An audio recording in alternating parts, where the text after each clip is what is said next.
My first year of gardening, I lost a lot of crops. I learned the hard way about powdery mildew, downy mildew, and blight. Since then, I've learned a solution, and I want to share that with you.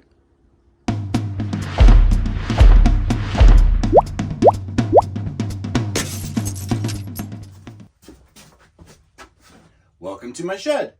Today we're going to make what I call the juice. So basically, it is about to rain. It actually rained a little bit last night. It kind of did a sneak rain on me. It's supposed to rain on Monday. Today is Saturday. So tomorrow I want to spray my garden with the juice, which is an anti-fungal spray that I make.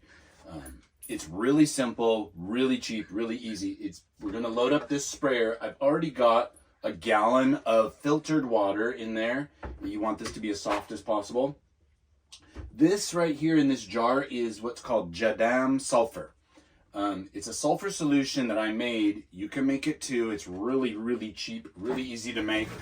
It makes quite a bit and you don't use much, so it lasts pretty much. This will probably last almost the rest of my life.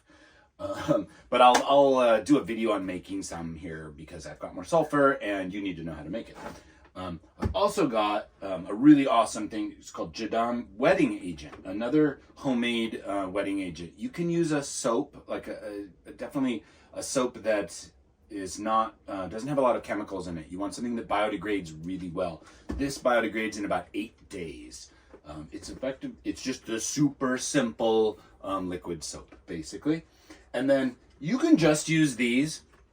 I like to add in a little bit of kelp as well. This feeds the plant at the same time that we're doing the fungal spray. So I used to add in neem oil, but there's a chance that I might be hurting pollinators. I really just kind of don't want to risk it. So especially right now, I don't have any pest issues, but I have mixed in neem oil as well. It seemed to work just fine. I just don't want to hurt any bees, basically. So, all right, let's focus in on here a little bit and we'll get to it. Okay, now we're set up here. I'm gonna open up my sprayer. Now, to be honest, I kind of like to add the water last, but I had the chance to do the water, so I already did it. These two things, the sulfur and the kelp, are kind of messy. The sulfur smells. It's sulfur, so I'll kind of do. I'll do those last. Let's first, because I like to scoop. I'm gonna scoop the JADAM wetting agent, and I'm not sure how much you can see of that, but it's basically it's a clear liquid soap. Just super simple.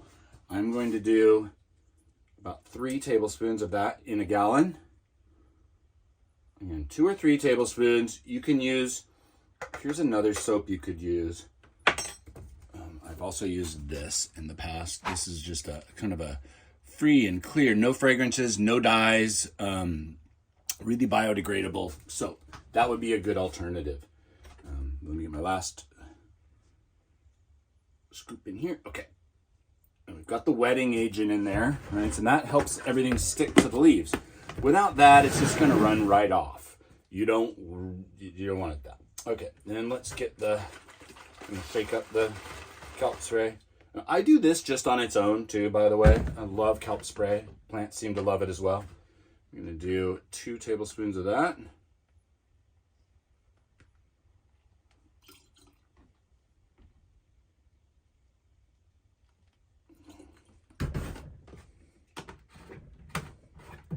Okay, and then finally, 1 tablespoon of the sulfur. So I keep this I have a small jar because this is so big to pour with my large container that I just like to have it in a little jar to make it easier to deal with. Okay.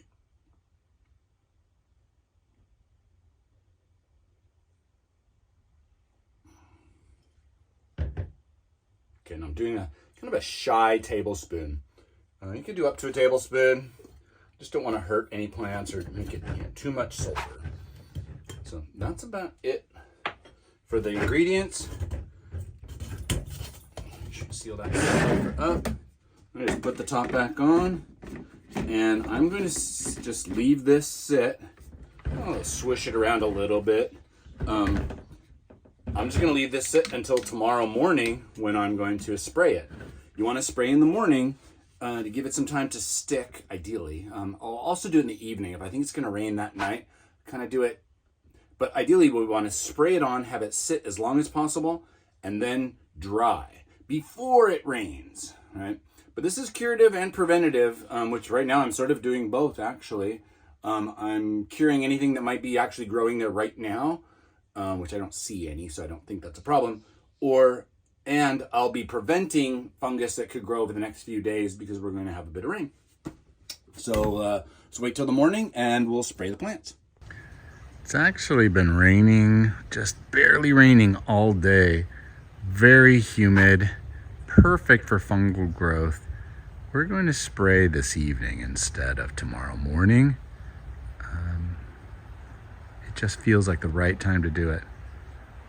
Okay, so it's just about done raining. It's really just kind of letting up here, but the rain's coming back.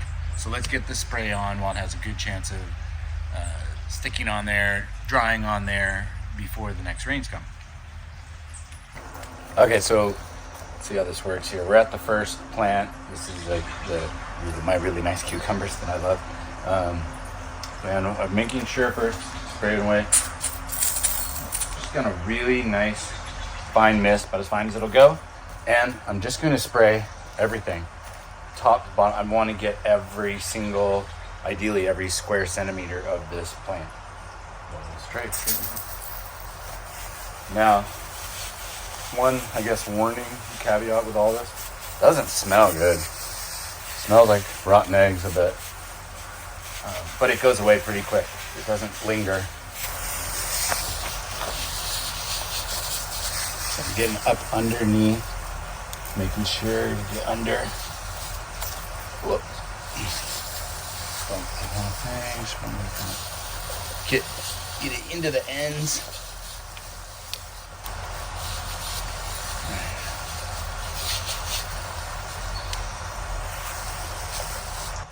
I even do up and down the stalks. I'll do a little bit here, just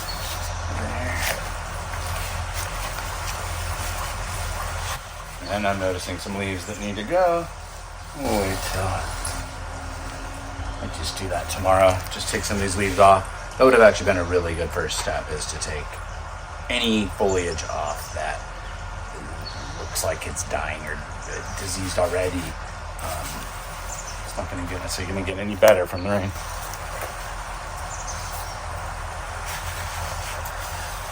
Especially if it's anything that's already like fungal starting. It's got a bunch of little starts. Alright.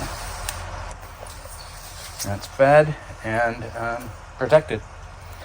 And now I'm pretty much just going to do that to the rest of the garden. So I don't know if you need to see it or not, but maybe I'll film a time lapse or something like that.